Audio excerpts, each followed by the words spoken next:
I loved it. It was great. I'm Yeah. Thank you, Don. mine, I'm afraid it's more down to earthy. I'm not.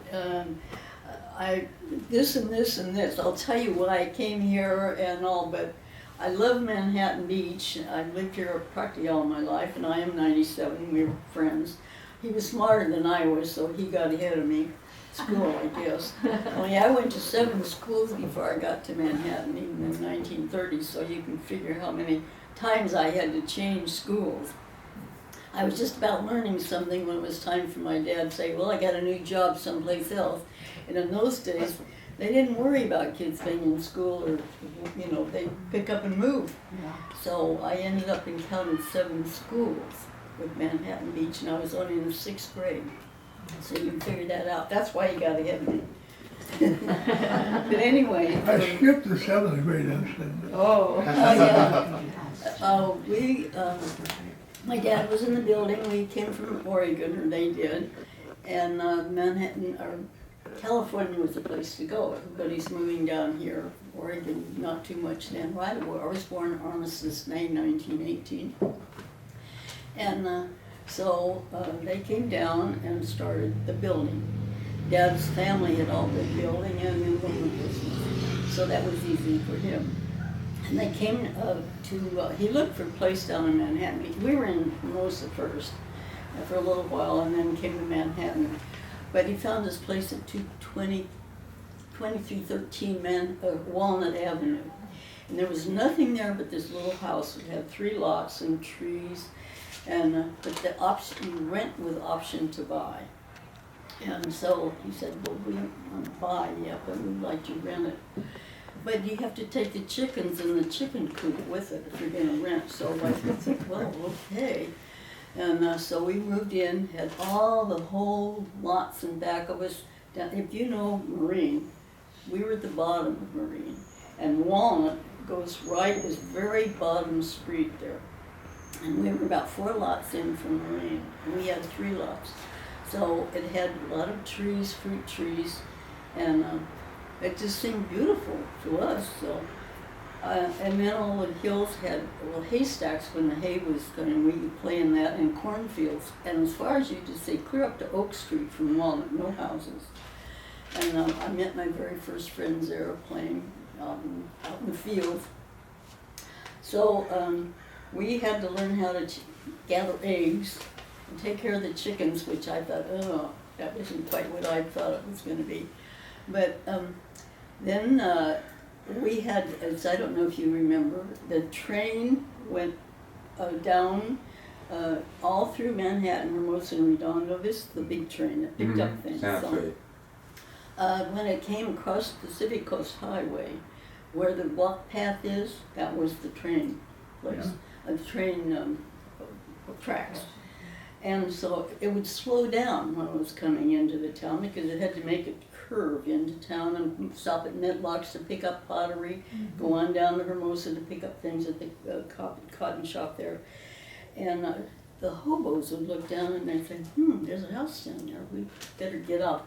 It would slow down, so they didn't want to go into town. They wanted to get off before they got downtown to the Netlocks place. And they'd come down, knock on the door, and ask, Mom, do you have any food? Do you have anything to eat? And she'd say, yeah, I can fix you something. And she'd say, I'll fix you a dish of food. And you see the trees out there, you go, I'll put it on the porch. And then you come and get it and go out and eat there. And when you're through, you bring the plate back and put it on the porch. Oh, they thought that was really great. But you know what happened? One hobo told another hobo. So pretty soon they said, there's a place down there on Walnut Street. It's really nice. And that was great because they didn't want to go downtown and get off the train down there. So that worked okay. And then my brother was younger, and we had to walk through the dirt roads up to the school. There were very few houses back. We were down on the bottom, but when you get up on top to some of those John Street and all those, they were beginning to have a little house here and a little house there.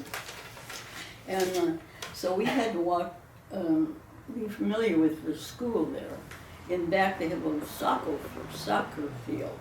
Well, that was a big hill. They took all that dirt out, and that was Japanese gardens, flowers, commercial gardens.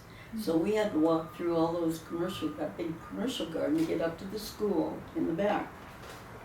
Well, we loved the school, and it seemed great for us, and we had a big playground that was across the street from where the school was. You know, all those houses, that was our playground. And the boys played marbles in those days.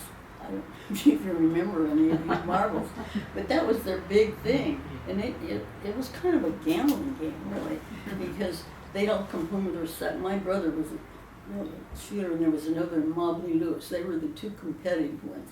But they'd come out in their playground, and they'd draw a big circle like this.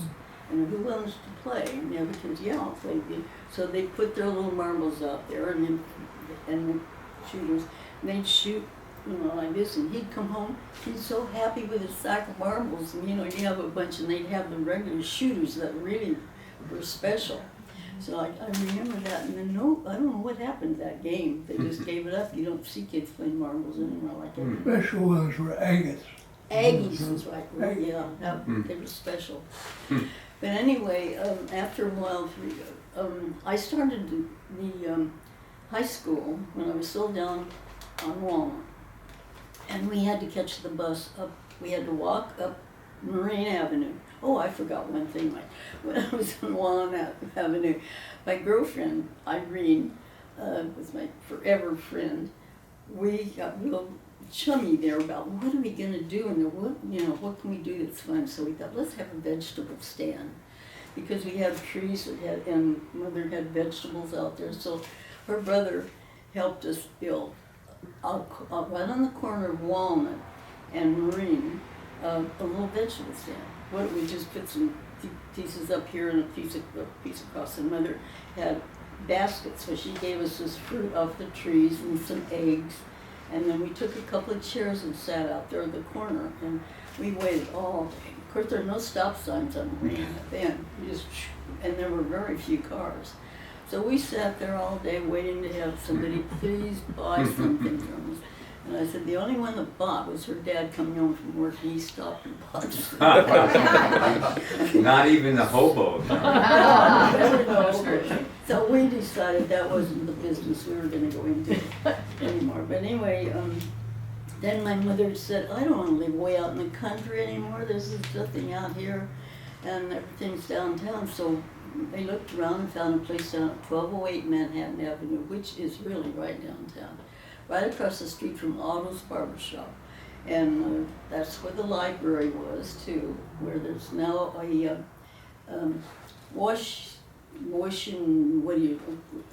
take your Laundromat? Laundromat. Yeah, laundromat, that's it.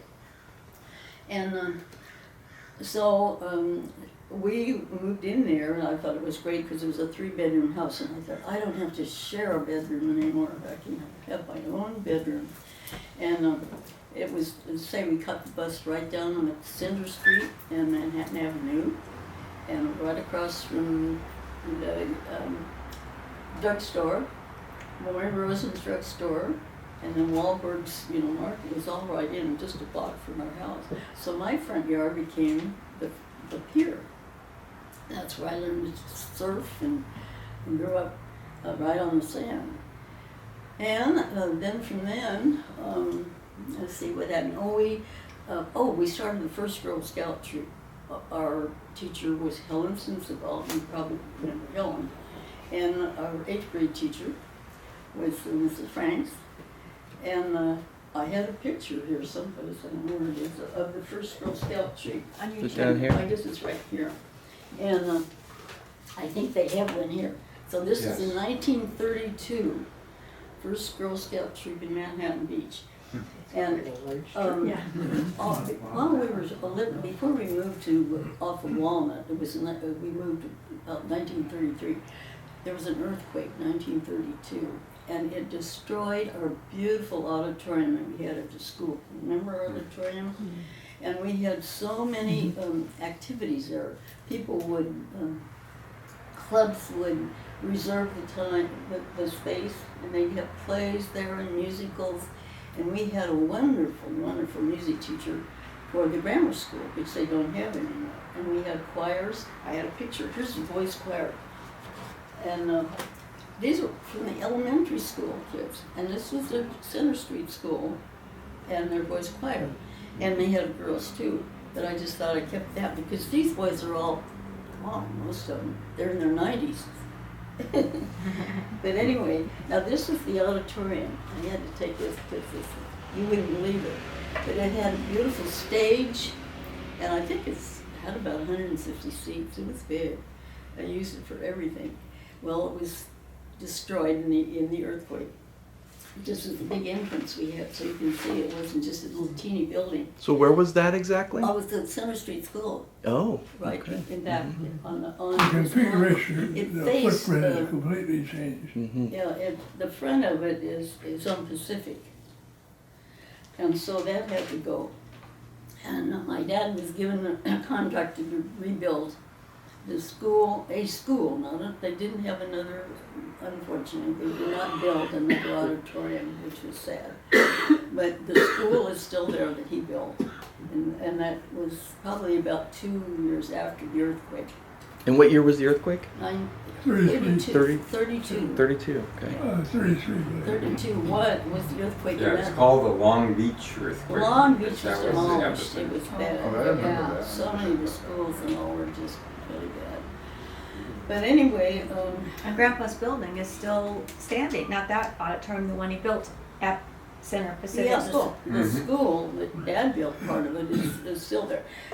The building that he built, the school, is now the elementary. I think it uses what they're using it for. I found out, I don't know anything about computers. Teachers, as you all know, kids are using computers now. They're teaching in schools, I guess. But when I went through that a few years ago, I walked in there, couldn't believe all these things. And what do they do? But anyway, that's what I found out. They're using that for a lot now. And that's right next to the old kindergarten school building. Remember that one? The original one is still there. That was even before Dad's building. But anyway, so we moved downtown and started, went to high school and met all, of course, moving downtown and at the beach, I met the beach crowd. And so,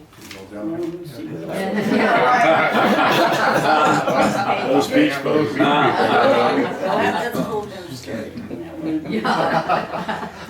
Yeah, the water rats, when they really taught us a lot of things about that. They tried to teach us how to surf, when I say, and I was a good swimmer, and I could go to the pier and around, not all the way around, I'd go to the end and come back, but a lot of us go out to the end of the pier, and we just paddle, stay, in the water, and do our visiting. Yes. And that was fun. We get out there and the waves would bring you, we felt so good, and then we'd be talking away. But the boys were super on their boards. So Anita, they were trying to teach us how to. wasn't your brother a very good surfer? He was a good surfer. Yeah, too. was he your older brother or younger brother? He was what? Was he older or younger than you? He was 4.5 years younger. He was Yeah. younger, 4 years, Yeah. 4.5 years younger than I was, yeah. But yeah, he was a good surfer. I still have my board hanging up in the Yeah, garage. big boards, huge. Mhm. I couldn't begin Long to carry boards. it. As a matter of fact, not off the subject, but my husband made me a board for my wedding gift. And he even put my name on it. Anita Bob is what it was called. He was Bob and I was Anita. Here's my Anita Bob. And I said, thanks a lot, but I can't carry it. Well, anyway, we finally sold it to a place up in Lake Tahoe to use on the lake. It was so big. I said, you need the money. You sell it. So anyways, that was the story of that. But I love to surf with somebody, but I couldn't get on the board by myself. They were too big. But anyway, getting back, we did the earthquake, and then as teenagers, our outside fun things, they didn't have bars in Manhattan, so we didn't worry, but we weren't at that age anyway, but there wasn't drinking in Manhattan like that for young people at all, like they do now, bars open and, they put down. But we did have the Hut in Hermosa, and that was a great place to, they had their own orchestra, and live orchestra, which is piano music. And so we didn't go on dates much on that because it cost so much. I mean, it cost 10 cents a dance. And the guy, boy, they loved to take you into the dance, but they didn't want to date and then have to take you out for ice cream or something later on, milkshake or whatever we did in those days. So we'd all meet in a group down there, the guys and the girls that we'd go in our group for a long time. But once in a while, we'd get a date we liked special, but. So that was it. And the other one we had was the roller rink, and that was in Culver City. And that one we loved, and we did that more like we were 15, 16. But after the war, that's gone. But they had a huge pipe organ up on the top balcony, and you could hear that thing, it just almost the whole vibration when they put all that music on. But they got very good at that. Some of them looked like ice skaters on it. They were so good. They do in couples. I did the double one, but I could never do the other one. Very good anyway. But that was fun. We did that a lot. And so I don't things just went on like that. And I said, one of the things we did have with electric cars, that go into town. Mm-hmm. And that was one of our fun things for maybe once or twice a year, big time, when to buy a new hat or some clothes. We'd spend the day and go all the way down to Los Angeles, they'd have Broadway, Bullocks, now you go in for lunch. And we'd always have to pick out our really special outfits. I remember getting on that train, and it was so sad when that finally was gone, because we loved that train. It went so fast. You get on those up there. 40 minutes, we'd be in town. 37 cents. Not 37 cents.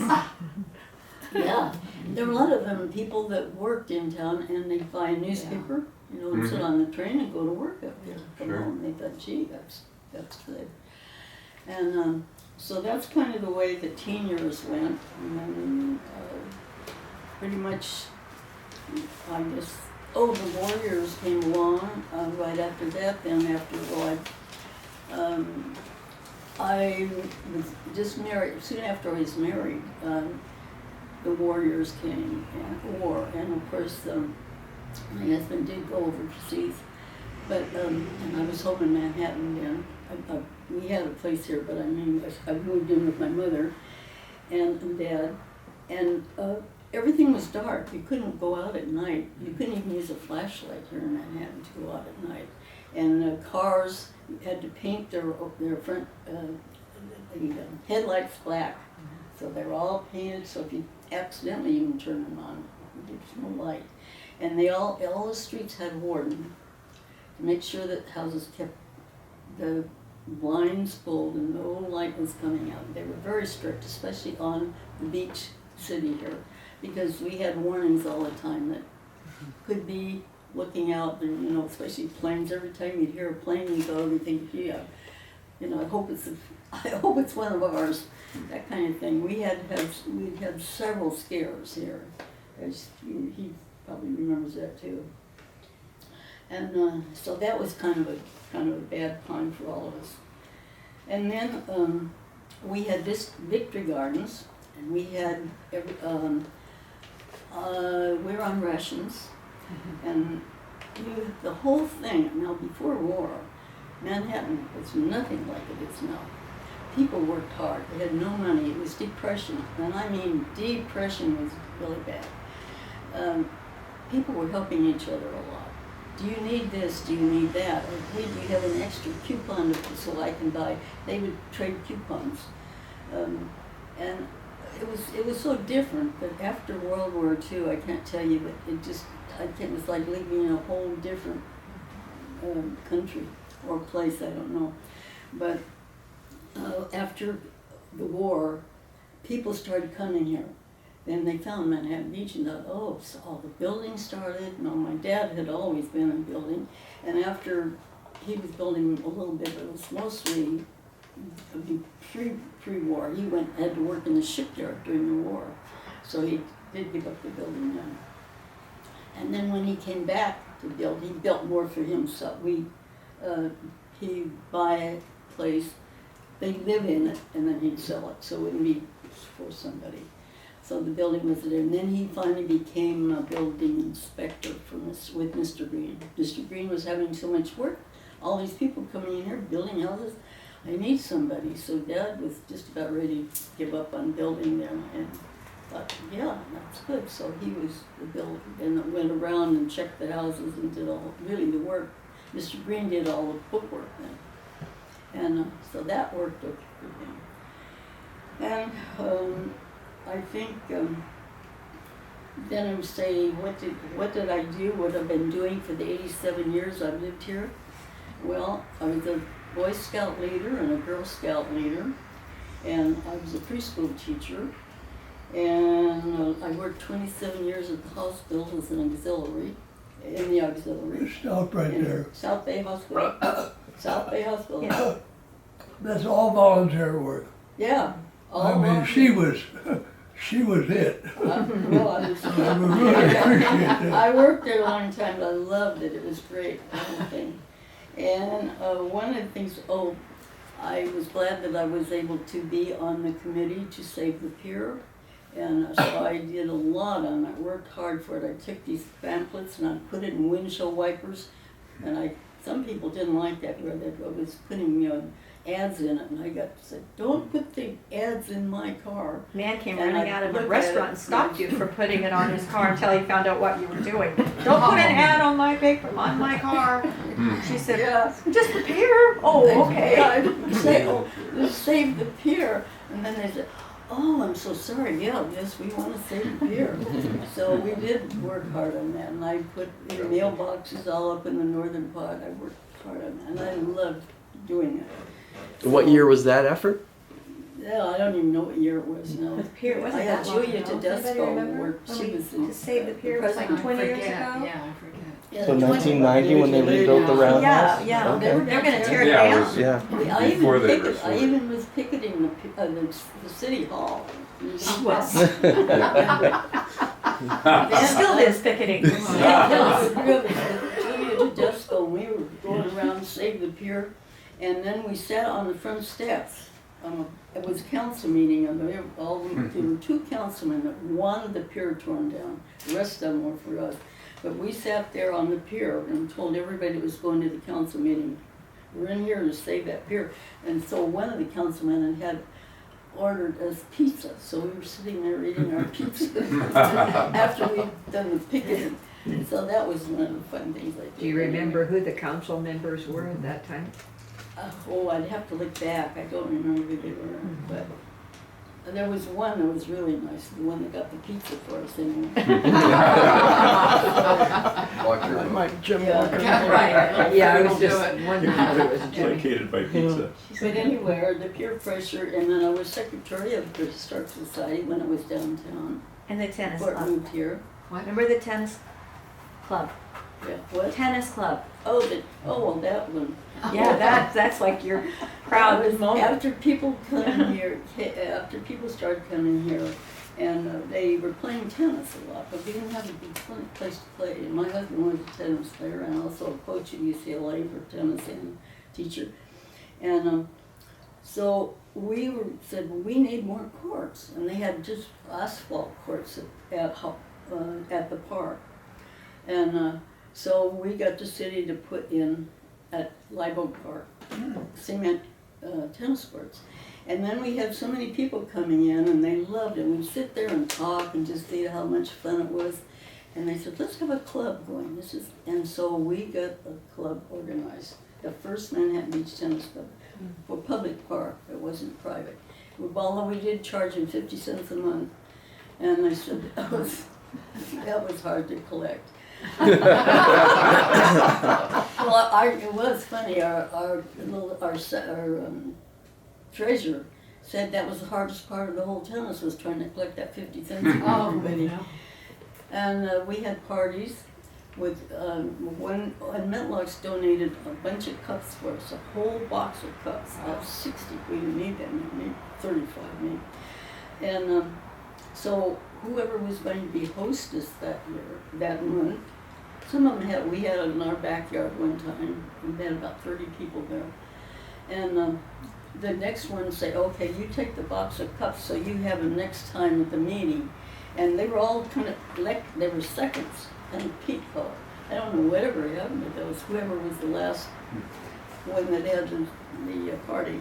But I mean, that's kind of the way Manhattan was when I grew up. You say, what was it like growing up here? That's kind of my story. And I loved the tennis, and it lasted until Manhattan Beach decided they needed to get more money. So they put meters down there, 25 cents, and you could only play an hour. And then you'd have to run back and put more quarters in. Well, anybody that knows play tennis or anything, you can't do that. So that didn't last too long, a few months, and those meters were out. Then they decided you had to sign up. They had a little tennis place there, and they'd sign up how many hours, or you're going to play doubles, singles, or whatever. Well, it lost its glamour there. And a lot of people had moved to Palos Verdes, and they started a big club up there. And we were asked to join that. They needed tennis players. They didn't want just a social club up there. They wanted tennis players. So they said, we'll let you join at a reduced price if you'll please come up and play tennis. And so we thought, this is great. So we did. We went up there and had a lot of our friends had moved to PB. So we kind of started the same old group again up there. Had our meetings and fun things. So that's kind of the way, as I say, growing up in Manhattan, I still love it. My kids come back. My son was in the military, career-man, ended up lieutenant colonel in the Marine Corps, and he was 3 tours of Vietnam, and flew around all over, and he was home safe and sound, retired, and went into teaching a little bit part-time after retirement.